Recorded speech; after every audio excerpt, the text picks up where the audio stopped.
Donc je vais vous parler simultanément de trois hommes pour lesquels je nourris une immense estime, qui sont donc Nicolas Berdiaïev, Maurice Zindel et Claude Trémontant. Je vais rester assez près de mon texte pour ne pas oublier l'essentiel et bien coller avec les 30 ou 40 minutes qui me sont proposées, parce que si je me lance dans des digressions, nous n'en sortirons peut-être pas trop.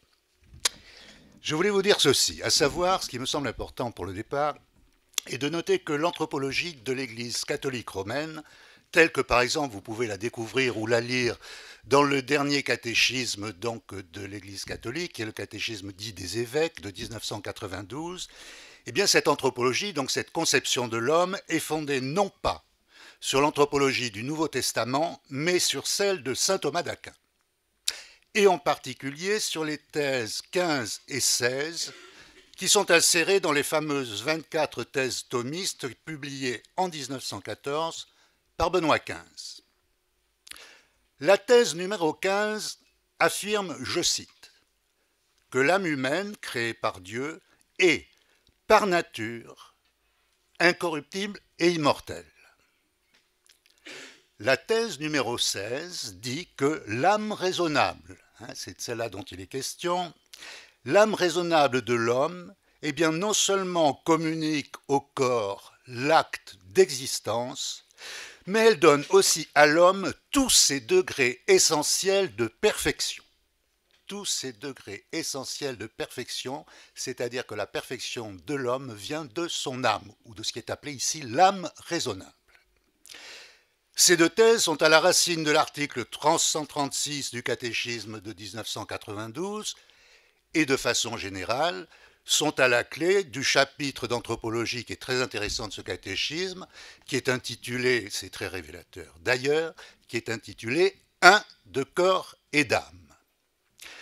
L'article 336 de ce catéchisme dit précisément ceci: l'Église enseigne que chaque âme spirituelle est immédiatement créée par Dieu.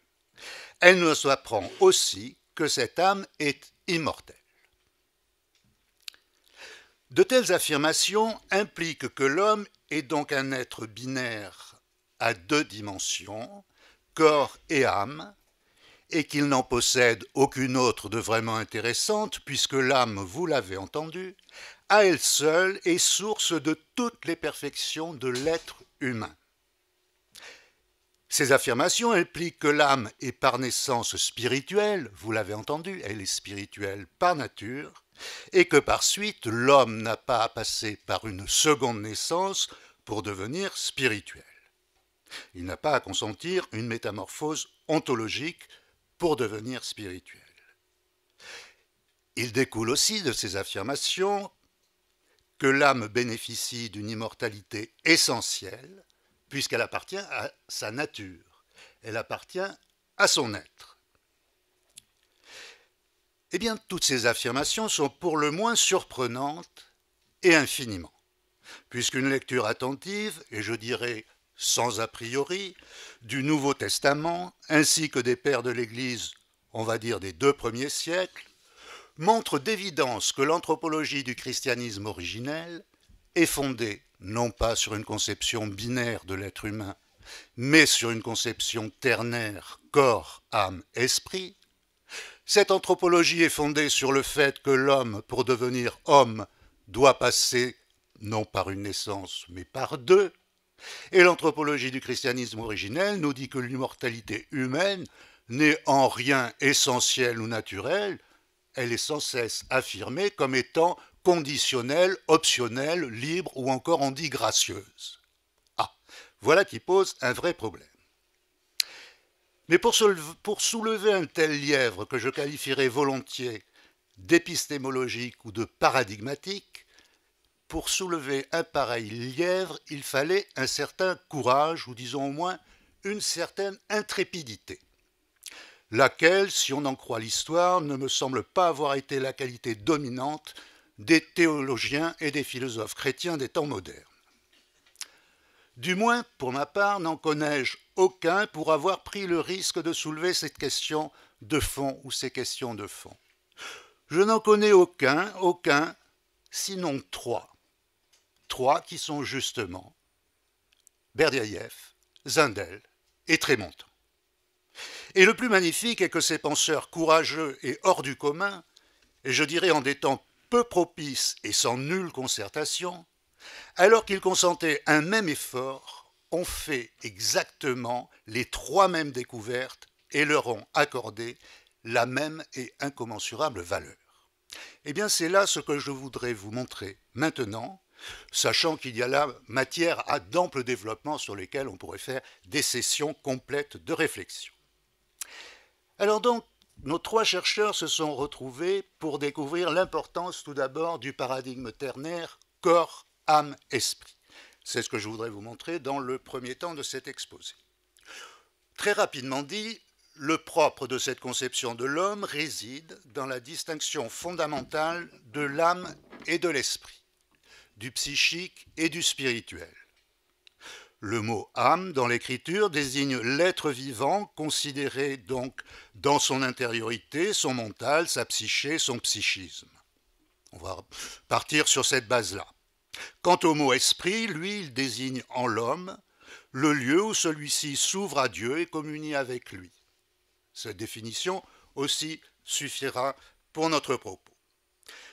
Saint Paul énonce ce paradigme sous sa forme complète dans la célèbre finale de sa première lettre aux Thessaloniciens, où il dit, vous connaissez ce verset, que le Dieu de paix lui-même vous sanctifie tout entier, et que tout votre être, esprit, âme, corps, soit gardé irréprochable pour la venue de notre Seigneur Jésus-Christ. Mais le plus fréquent est que ce ternaire se décline dans le Nouveau Testament sous une forme duelle, ce qui a trompé beaucoup de commentateurs. Et il s'exprime à travers donc l'opposition ou la mise en regard de la chair et de l'esprit. Pourquoi ? Parce que la chair, ici, comme l'a si bien souligné Claude Trémontan, la chair à elle seule désigne le binôme corps et âme. Donc, parler du binôme chair-esprit, c'est évoquer déjà, c'est se fonder sur une compréhension tripartite de l'être humain. Saint Justin Martyr, comme tous les premiers pères, réfère maintes fois au paradigme ternaire. Je vous donne une formule et c'est tout, nous allons passer maintenant à nos trois auteurs. Saint Justin Martyr dit par exemple, le corps est donc la maison de l'âme, comme l'âme elle-même est la maison de l'esprit. Ce sont ces trois-là qui seront sauvés. Retenons d'abord de tout ceci pour bien comprendre ce qui suit, que le mot âme ici n'a par lui-même aucune signification d'ordre spirituel ou religieux. L'âme ici est compris comme le système intégré, si vous voulez, du psychisme, c'est le mental, tout simplement. Âme se dit en latin anima, le mot anima a donné le mot animal, par définition l'animal a une âme, la sienne bien sûr, en ce sens-là. C'est donc dans ce sens technique qu'il faut entendre le mot âme dans ce qui suit. Eh bien, prenons dans l'ordre chronologique Berdiaïev, qui est le plus ancien. En 1936, dans son bref et magistral essai intitulé « Le problème de l'homme », vers la construction d'une anthropologie chrétienne, Berdiaïev campe le sujet en ces termes. D'une immense importance pour l'anthropologie est la question de la relation de l'esprit avec l'âme et le corps. On peut parler, dit-il, de la constitution triadique de l'homme. Et cette constitution est au fondement même de son personnalisme qui est à la clé aussi ou à l'origine du personnalisme chrétien et du personnalisme de Mounier qui vient directement de Berdiaïev. À la page suivante du même travail, le philosophe russe affirme son propos en écrivant « Mais la personne est un être intégral, esprit, âme, corps, dans lequel l'âme et le corps sont soumis à l'esprit. » Dans un ouvrage plus tardif, qui date de 1943, dans Esprit et réalité, il rehausse l'importance insurpassable à ses yeux du paradigme ternaire de la façon suivante. La conception tripartite de l'homme comme être tout ensemble spirituel, psychique et corporel, cette compréhension a un sens éternel et doit être retenue. Et l'auteur de préciser cela ne signifie pas qu'il existe, pour ainsi dire, dans l'homme, à côté de sa nature psychique et corporelle, une nature spirituelle. Cela signifie que l'âme et le corps de l'homme peuvent accéder à un autre plan, à un plan supérieur, celui de l'existence spirituelle. Et Pascal, comme vous le savez, a parlé remarquablement bien donc de ces trois états de l'être ou de ces trois ordres de réalité dans ses pensées, les pensées notamment, si je me souviens bien, 460 et 793. On pourrait en reparler, mais ce n'est peut-être pas le lieu ici. Des remarques donc de ce philosophe, du philosophe russe, concernant l'anthropologie ternaire, je pourrais vous en citer, je dirais, 1100. Mais le sablier est là, donc je passe à Zindel. Très rapidement, vous savez, je l'ai laissé entendre, le nom le dit que Berdiaïev était donc un philosophe russe. Il est né en 1874. Il a été mis à la porte par Lénine en 1922, ainsi que une bonne partie de l'intelligentsia russe de l'époque. Peu de temps après, il est arrivé à Clamart, donc en 1924 à peu près, et il est connu sous le nom souvent du philosophe de Clamart, puisqu'il est mort à Clamart en 1948. Son œuvre est absolument considérable et sur le plan anthropologique, c'est certainement une des plus puissantes, certainement des temps modernes. Seulement, il est très peu connu. C'est un peu le même problème que pour Claude Trémontant. Zindel, maintenant, est aussi un personnage d'une même envergure. C'est véritablement un pur génie. Paul VI, qui l'a bien connu, même avant de devenir pape, l'a toujours donc présenté ainsi, un génie de métaphysicien, un génie de poésie avec des fulgurations. Voilà. Et un profond mystique et un philosophe. Alors, qu'est-ce que dit Zindel à propos... Pardon. Voilà. Que dit Zindel à propos de la tripartition? Eh bien, je dirais simplement d'abord que la tripartition est aussi au centre de son anthropologie, et tous les spécialistes, ce n'est pas moi qui le dis, tous les spécialistes en conviennent. Et il aura tendance à présenter le corps de l'âme, c'est-à-dire de l'homme, comme son interface avec le monde physique auquel il appartient. En effet, mon corps me permet de communiquer et donc de m'exprimer dans le monde, mais sans mon corps, le monde ici ne pourrait pas s'imprimer dans mon être. Donc cette notion d'interface est assez intéressante, je trouve. De même, l'âme, le psychisme, eh bien c'est mon interface, non plus électivement avec le monde des objets, le monde matériel, mais avec le monde des sujets. Voilà, avec votre âme. Et de même, l'esprit va être présenté comme étant l'interface avec le monde spirituel auquel justement l'esprit appartient.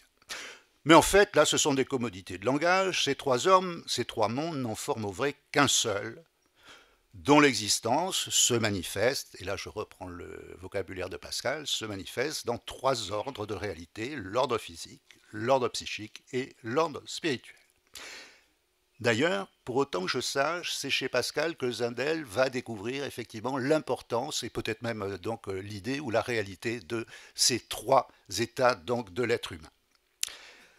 Son intérêt pour les trois ordres date, si j'ai bien fait ma recherche, date semble-t-il de 1926 et cet intérêt devient manifeste dès 1928-29 à une époque où il sera Zindel aumônier des bénédictines de la rue Monsieur, donc à Paris.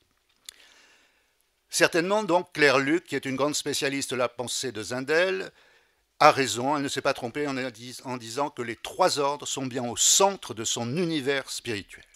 Alors, une citation, je me limiterai là pour vous montrer que c'est vrai.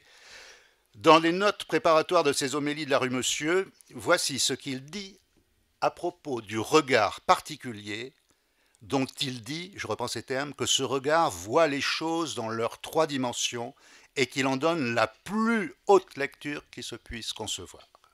Voici ce que Zindel écrit à ce propos, que moi je trouve extraordinaire et qui demande beaucoup d'attention et aussi de développement.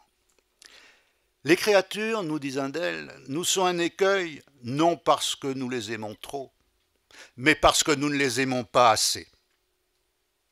Si nous les aimions, plutôt que de les ramener à nous et de les resserrer dans nos propres limites, c'est-à-dire dans nos conceptions, et nous ne concevons les choses qu'à deux dimensions, toujours physiques et psychiques, plutôt donc que de les enfermer dans nos propres limites, nous voudrions qu'elles fussent. Nous voudrions que les choses ou les êtres atteignent leur plénitude.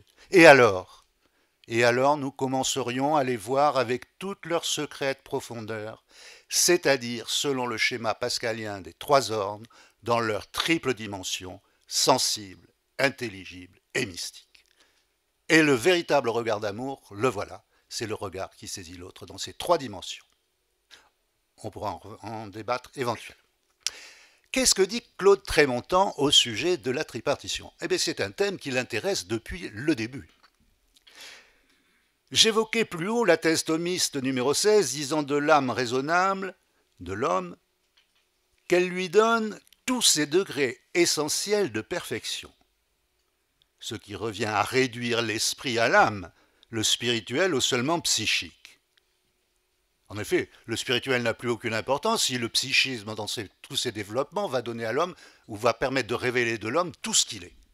Ça revient à nier l'importance du plan spirituel ou à le ramener au plan psychique, cette affirmation-là.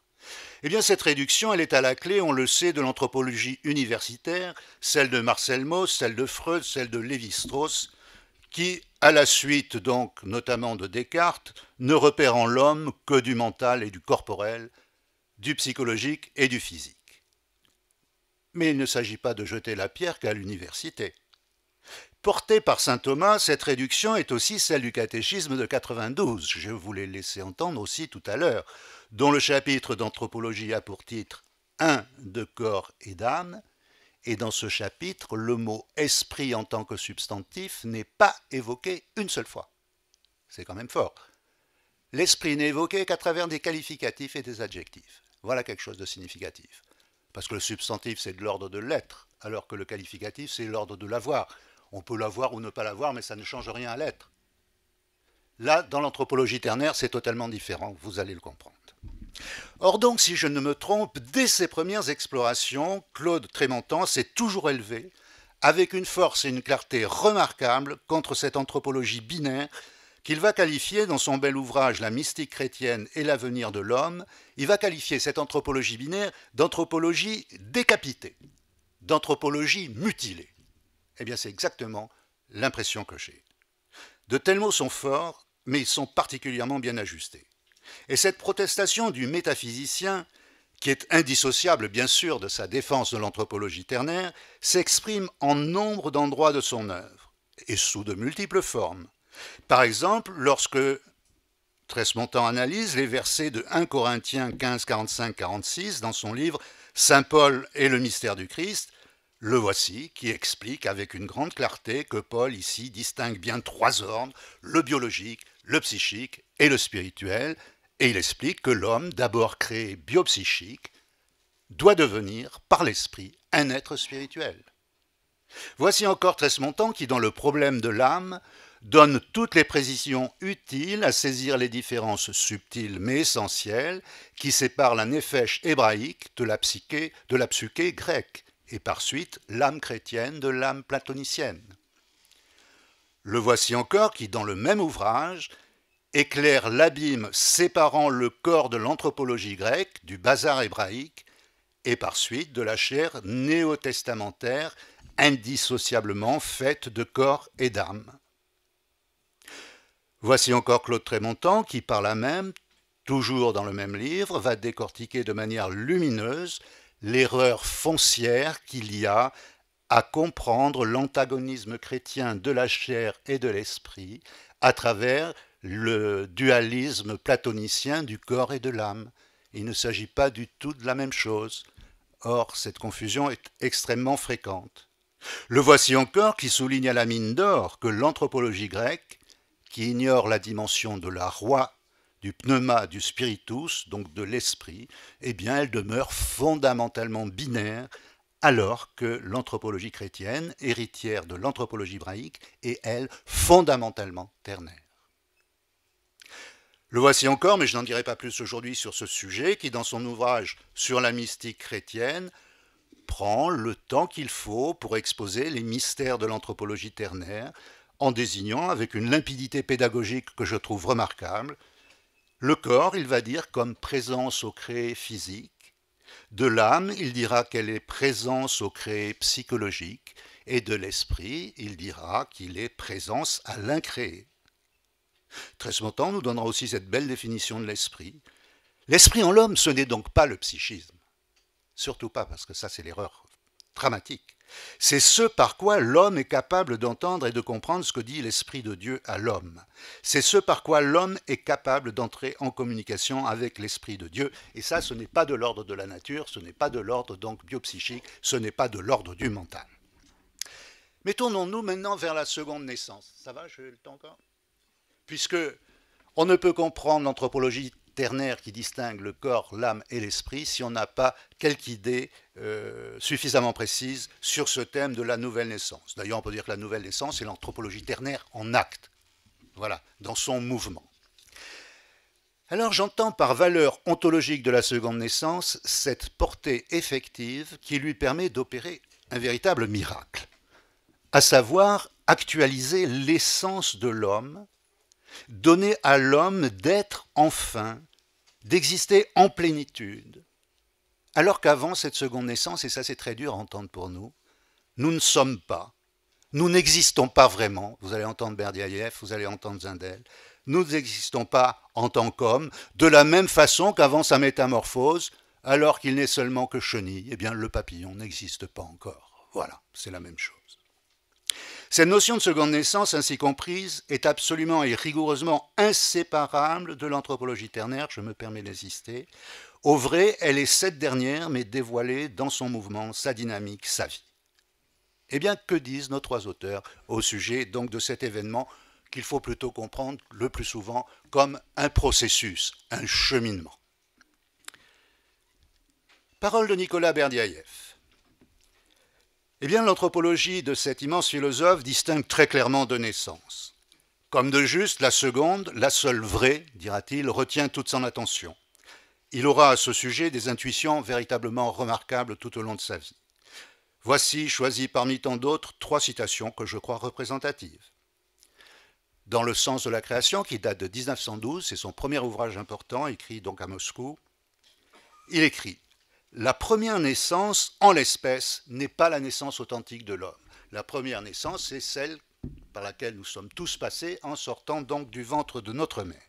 Cette première naissance n'est pas la naissance authentique de l'homme, c'est seulement la deuxième, en esprit, dont ont parlé les mystiques, qui constitue la naissance définitive. » Dans le même livre, à propos de la seconde naissance, Berdyaev dira « Dieu prend naissance dans l'homme et l'homme prend naissance en Dieu. Découvrir l'homme jusqu'au bout signifie découvrir Dieu. » Là, il amorce sa conception de la seconde naissance, où naître à soi-même pour l'homme et naître à Dieu, c'est exactement la même chose. Et d'ailleurs, ça ne date pas d'hier, cette conception, elle n'est pas uniquement chrétienne, puisque vous connaissez l'adage grec qui était sur le fronton donc, du temple d'Apollon à Delphes, « Connais-toi toi-même, donc nais à toi-même, et tu connaîtras les dieux. » Donc tu naîtras à Dieu ou Dieu naîtra en toi. Voilà. Même compréhension du même événement. Dans Esprit et liberté, qui date de 1929, il va préciser sa pensée relative aux deux naissances, la biologique et la spirituelle, en ces termes. La première naissance est la naissance naturelle dans la postérité du premier Adam, ancêtre de l'humanité naturelle. C'est la naissance à la fois dans la division et la scission, dans la nécessité et la filiation générique. La seconde est la naissance spirituelle dans la filiation du second Adam, c'est-à-dire du Christ. La naissance à la fois dans l'unité et la liberté, la victoire sur la nécessité matérielle et génétique, la naissance en Christ à une nouvelle vie. Dans la première naissance, tout est vécu extérieurement, dans la seconde, tout est vécu intérieurement et profondément. Le christianisme est la religion de la nouvelle naissance. Si un homme ne naît de nouveau, il ne peut voir le royaume de Dieu. Il reprend donc la parole du Christ à Nicodème au chapitre 3 de Jean. Et Berdyaev de dire, et Zindel dira exactement la même chose, je pense que Trémontant pensait de même, ainsi tout chrétien doit naître de nouveau. Comment Maurice Zindel parle-t-il effectivement de cette seconde naissance à défaut de laquelle nous ne sommes pas humains? Nous ne sommes pas des hommes ou des femmes.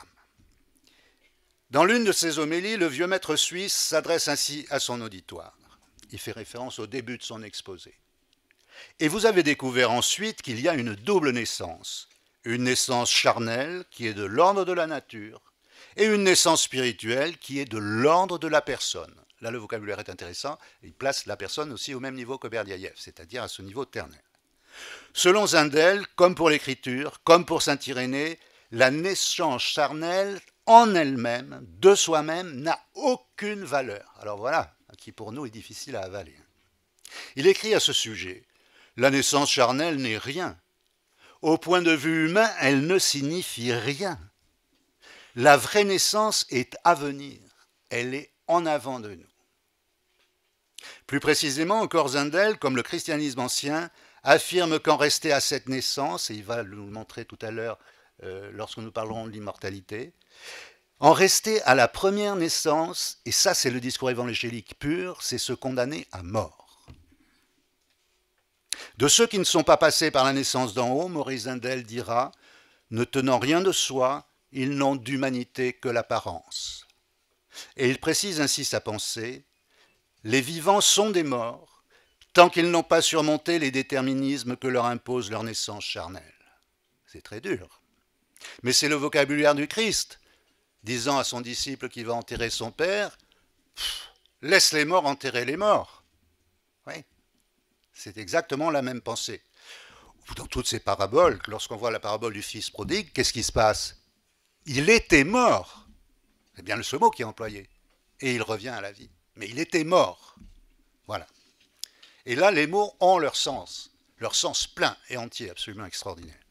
Dans le christianisme de Zundel, le chrétien véritable est précisément celui qui s'est libéré des déterminismes de la première naissance. Et chrétien, dit-il, celui qui, passant par la seconde naissance expliquée par Jésus à Nicodème, naît enfin à soi-même en naissant au Dieu vivant. Deux phrases encore de Zundel et j'arrête là pour passer à Claude Tresmontant. Toute réforme est vouée à l'échec si l'homme ne naît de nouveau. Pour ma part, il me suffit de lire les journaux et de regarder l'actualité pour être assez convaincu de la justesse de cette parole. Il dit encore, qui ne comprend pas la logique de la seconde naissance reste dans un univers infantile. Qui ne comprend pas la logique de la seconde naissance reste dans un univers infantile. Moi, j'ai fait des années de psychologie, d'anthropologie à l'université. Je ne crois pas avoir rencontré une seule personne qui ait compris cette logique. Pour eux, d'ailleurs, il n'en était pas question d'y réfléchir, ne serait-ce qu'une seule seconde. C'était de l'ordre de l'illusoire et de la foutaise. Encore ceci, écrit Zundel, on ne peut savoir qui est Dieu qu'en passant par la seconde naissance, mais c'est bien ce qu'a dit le Christ lui-même à Nicodème. Alors qu'est-ce que dit Trémontant, justement, sur le même sujet? Eh bien, dire qu'il lui accorde à cette nouvelle naissance une importance exceptionnelle, c'est presque trop peu dire. En effet, il voit dans le fait de se refuser à la seconde naissance, parce qu'elle est libre, contrairement à la première. La première, on n'a pas demandé de venir, mais la seconde, elle nous est proposée. On va mieux le comprendre par la suite. Eh bien, Tresmontant voit dans le fait de refuser donc de naître une seconde fois, ce qui est de naître à soi-même, à sa propre nature d'être humain, eh bien, il voit là le pire des maux imaginables. J'ai repris ces expressions, vous trouverez ça dans La vie mystique, page 160. Ailleurs, le maître métaphysicien écrit que sans la doctrine de la divinisation, donc sans celle de la nouvelle naissance, parce que les deux sont indissociables, il dit que tout le christianisme s'effondre. Eh bien, c'est bien ce que disait Zundel tout à l'heure, ou Berdyaev aussi. Ça, vous trouverez ça dans l'introduction à la théologie chrétienne. À chaque fois qu'il interroge l'anthropologie de saint Paul, et Dieu sait, comme vous le savez, si pour lui les occasions sont fréquentes, il hisse la nouvelle naissance donc sur le pavois. En 1988, il va consacrer un livre de plus de 500 pages, sous-titré « La théorie de la métamorphose ». Qu'est-ce que c'est que cette métamorphose dont il va nous parler pendant 500 pages? C'est cette nouvelle naissance. Eh bien, il met cette notion à l'étude, donc notamment dans le corpus paulinien. L'un des aspects, je crois, les plus captivants des explorations de Claude Tresmontant concernant la nouvelle naissance est que ces explorations envisagent cette nouvelle naissance aussi bien sous l'angle ontogénique, c'est-à-dire sous l'angle de la vie de l'individu, que sous l'angle phylogénique, c'est-à-dire sous l'angle de l'évolution de l'espèce. Et que sous ce dernier jour, ces réflexions de Claude Trémontant nous apprennent à lire cette naissance dans la perspective d'une création continuée, dont parlait Paul tout à l'heure, en termes de cybernétique aussi il l'approche, en termes de théorie d'information, en termes d'entropie et de négantropie, de nouvelles programmations de l'évolution avec la venue du Christ. Donc il nous apprend à lire cet événement aussi dans des perspectives où nous ne sommes pas tellement habitués à les lire ou à la lire. Et Zundel d'ailleurs fait de même. Nouvelle programmation faisant que maintenant l'information créatrice ne nous est plus adressée par les voies nécessaires de la génétique, mais par celle d'une communication directe avec notre pensée, avec notre intelligence, bref, avec notre liberté. Voilà. Comme quoi, l'évolution naturelle, qui primitivement a été une évolution d'hominisation, qui a été une évolution physique, qui s'est continuée par une évolution, on va dire plutôt sur le plan psychologique et mental, ça a été une phase donc plutôt d'humanisation.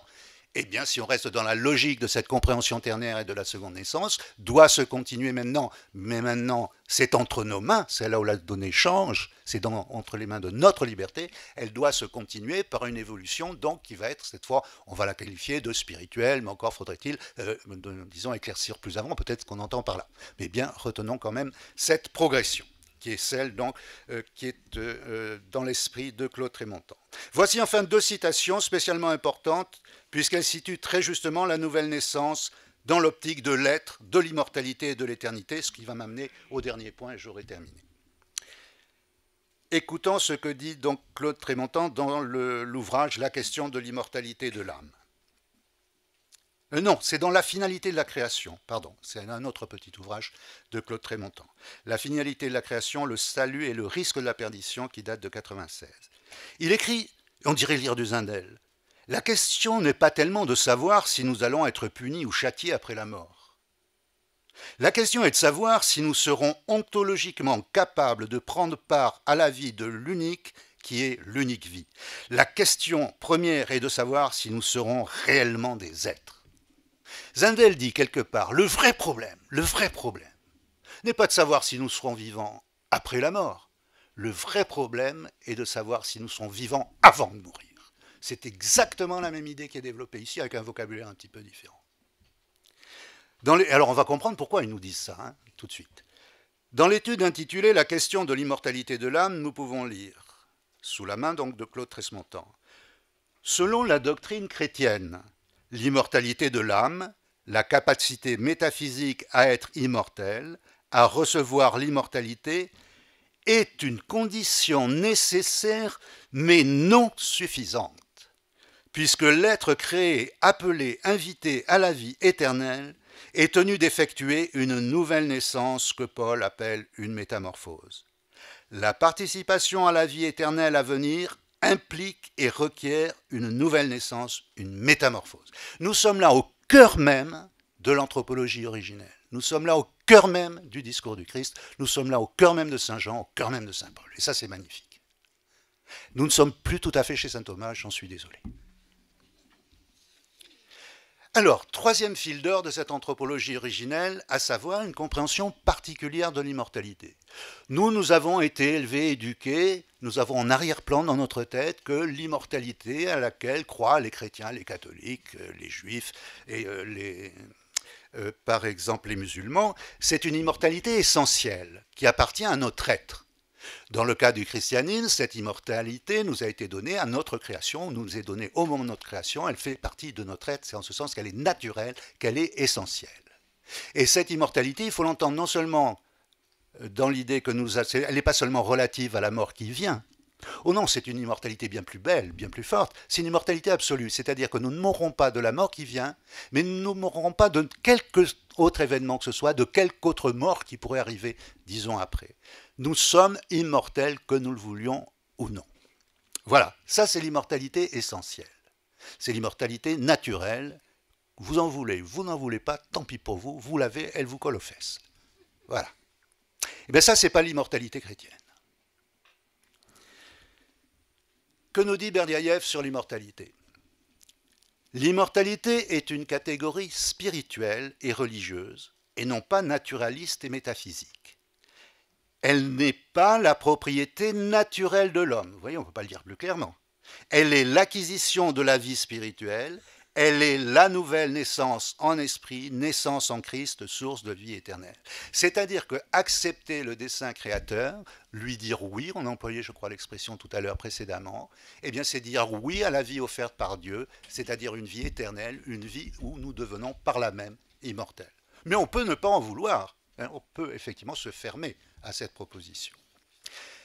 La liberté de l'esprit, comme l'immortalité, écrit Berdiaïev, n'est pas un état naturel de l'homme. Elle est une nouvelle naissance. Sa source ne réside pas dans l'âme, mais dans l'esprit, dans l'acquisition de la vie spirituelle. Là encore, on ne peut pas être plus clair. Ça ne nous appartient pas, ce n'est pas une donnée. Voilà. Dans le De la destination de l'homme, essai d'éthique paradoxale qui date de 1931, écrit à Clamart, il va écrire: la notion philosophique de l'immortalité naturelle de l'âme, déduite de sa substantialité, cette notion philosophique est stérile. L'immortalité naturelle de l'âme et du corps n'est pas donnée à l'homme engendrée par un processus générique. Voilà, ça ne nous est pas donné. Ce dernier, en ce monde, est un être mortel. Ce n'est pas l'élément psychique ou l'élément corporel pris en eux-mêmes qui sont éternels et immortels en l'homme, mais bien l'élément spirituel dont l'action, en s'exerçant sur eux, forme précisément la personne. L'homme est immortel et éternel en tant qu'être spirituel appartenant à un monde incorruptible, mais il n'est pas naturellement et de fait un être spirituel. Ça ne nous est pas imposé. Autant notre corps et notre psychisme nous est donné au départ, nous est imposé sous forme actuelle, l'esprit existe en nous sous forme virtuelle. Et nous pouvons, si nous voulons, l'actualiser, ou nous pouvons tout faire pour ne pas l'actualiser. C'est en notre liberté. Vous trouverez, alors ça on est en plein dans l'anthropologie, je dirais néo-testamentaire, mais aussi vétérotestamentaire. Vous trouverez dans le livre de Ben Sira le Sage, Dieu s'exprime ainsi, et il dit à l'homme, voici que je mets devant toi la vie et la mort, il sera donné à chacun ce qui lui plaît. Tu veux la mort, mais tu mourras. Donc tu n'es pas immortel par nature puisque tu vas mourir, si tu fais ce choix-là. Tu fais le choix de la vie, eh bien tu vas vivre. Voilà une véritable liberté qui n'est pas seulement une liberté d'avoir, mais une liberté d'être, absolument. Eh bien, que va nous dire Zindel sur le même sujet?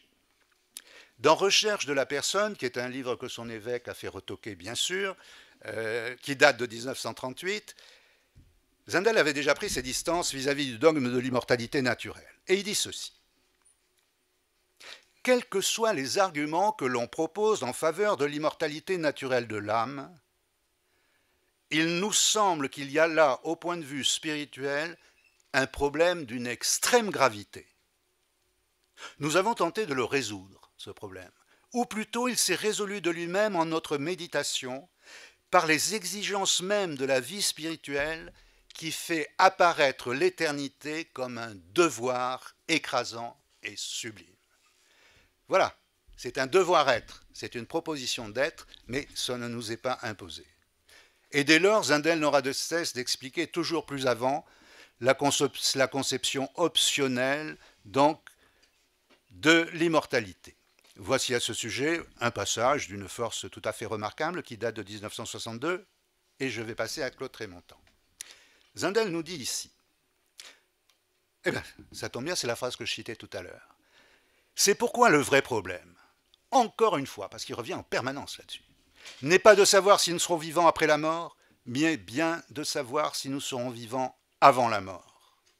Car il n'est pas question de réclamer l'immortalité pour notre biologie qui, prise comme telle, ne vaut pas plus que celle des punaises ou des chacals. Il faut avoir la force quand même de dire ça. Hein. L'immortalité n'est pas une rallonge mise à notre vie biologique dans la crainte de crever. Ce n'est pas du tout cela. L'immortalité est une valeur, c'est une dignité, c'est une vocation, c'est une exigence. C'est comme la personnalité et comme la liberté. C'est pourquoi il aura cette phrase qui nous suffit, et c'est pour ça, et c'est pourquoi nous sommes candidats à notre immortalité. Elle ne peut pas nous être donnée toute faite, pas plus que notre personnalité, pas plus que notre liberté. Et il y a une partie considérable de l'œuvre de Zindel comme de celle de Berdyaev qui porte sur la liberté, et comme quoi en fait la liberté nous fait peur. Nous avons peur d'être nous-mêmes. Et c'est là le péché originel en fait. Enfin, tout au moins vu par Zindel, c'est là le péché principiel. Alors, qu'est-ce que dit Trémontant? Qu'est-ce que dit notre métaphysicien sur le même sujet? Ben, vous n'allez pas être étonné, il dit exactement la même chose. Dans ses travaux sur l'âme, il explique par exemple que dans la perspective grecque, dans la perspective platonicienne, il écrit « L'immortalité est de droit, elle va de soi ». Pourquoi? Parce que dans cette anthropologie de Platon, l'âme, par elle-même, par nature, participe de la nature divine. L'âme humaine est une émanation de la nature divine. Donc, l'âme par elle-même est immortelle parce que participant à Dieu, parce qu'étant déjà Dieu en quelque sorte.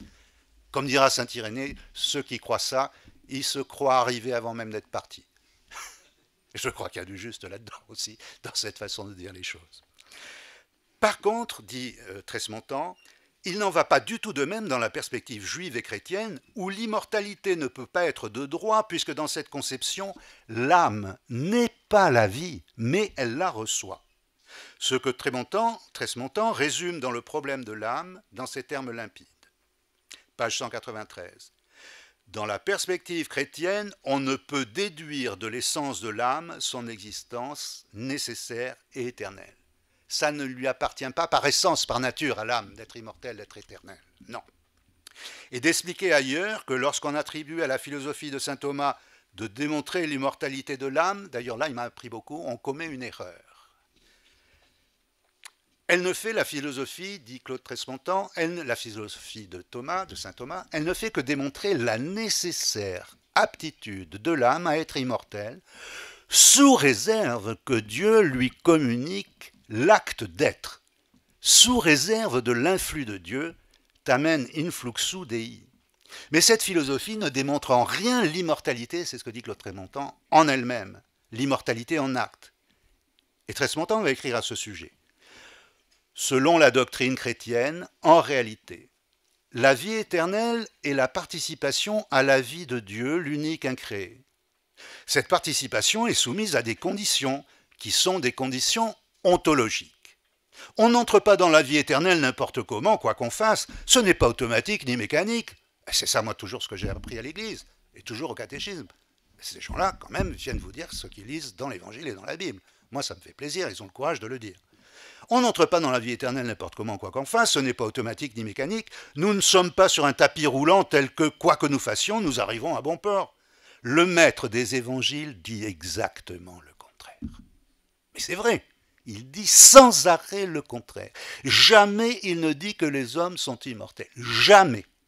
Par contre, il indique quel est le remède d'immortalité. Si nous voulons passer de notre condition mortelle ou de notre condition où nous avons le risque de mourir, il nous donne effectivement le chemin pour parvenir à l'immortalité. Alors, très bon temps de dire, et dans ces conditions, comment faire pour tenter une démonstration de l'immortalité de l'âme, mais bien sûr. En effet, comme l'ont écrit textuellement Berdiaïev et Zindel, l'immortalité et la nouvelle naissance sont une seule et même chose, une seule et même dignité. Ce que Tresmontan résume dans ces mots. Selon le christianisme, l'immortalité n'est pas un retour en arrière, et il va l'écrire, c'est lui qui l'écrit, c'est une nouvelle naissance et une métamorphose. On dirait qu'il a lu Zindel et qu'il réécrit du Zindel. Et Berdiaïev-Zindel, c'est pareil. On lit l'un, on a l'impression de lire l'autre, absolument. Alors c'est véritablement fascinant parce que ces trois personnes ne se sont pas connues et défendent à une époque où ces thèmes-là n'étaient pas débattus, n'étaient pas des thèmes à la mode, eh bien, ils arrivent donc à de mêmes conclusions, à de mêmes formulations. Donc, voici l'essentiel que je voulais vous dire, sous réserve de deux brefs compléments d'information. Voilà que je vous donne et j'arrête là. Tresmontan, comme Berdiaïev et Zindel, voit dans le refus de la nouvelle naissance, il voit dans le refus d'être une mort totale et définitive. Saint Thomas lui-même, tout en croyant qu'elle ne s'actualisera jamais, admettait, et ça Tresmontan le montre, saint Thomas lui-même admettait cette possibilité de l'âme humaine de retourner au néant. Ce sont les propres termes dans la somme théologique, d'être ramené au non-être. Et sur ce point, donc, Tresmontan le suit, à savoir qu'effectivement, il faut faire attention. Nous portons en nous cette potentialité de revenir au non-être, d'aller à la mort, si c'est le choix que nous faisons. Deuxième point, la perfection, on le sait, n'est pas de ce monde, et donc le titre de la conférence que je vous ai donné est quand même un petit peu exagéré, disons. Il a un peu sans nuance, en effet, j'ai mis Berdiaïev, Zindel, Tresmontan, l'accord anthropologique parfait. Bon, vous le voyez qu'il est très profond, puisque sur les trois thèmes essentiels de l'anthropologie chrétienne, ils se tiennent la main. Et ça, je pourrais le démontrer, on aurait pu mettre une journée pour illustrer beaucoup plus avant ce que je viens de dire là. Néanmoins, il y a des questions sur lesquelles ces hommes ont des avis différents. Alors, il est vrai qu'entre Berdiaïev et Zindel, sur la question du péché originel et de l'évolution, il y a de légères différences.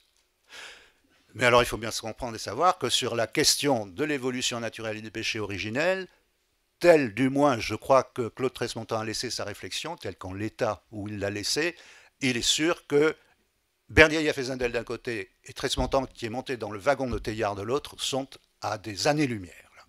Voilà, je vous remercie de votre attention.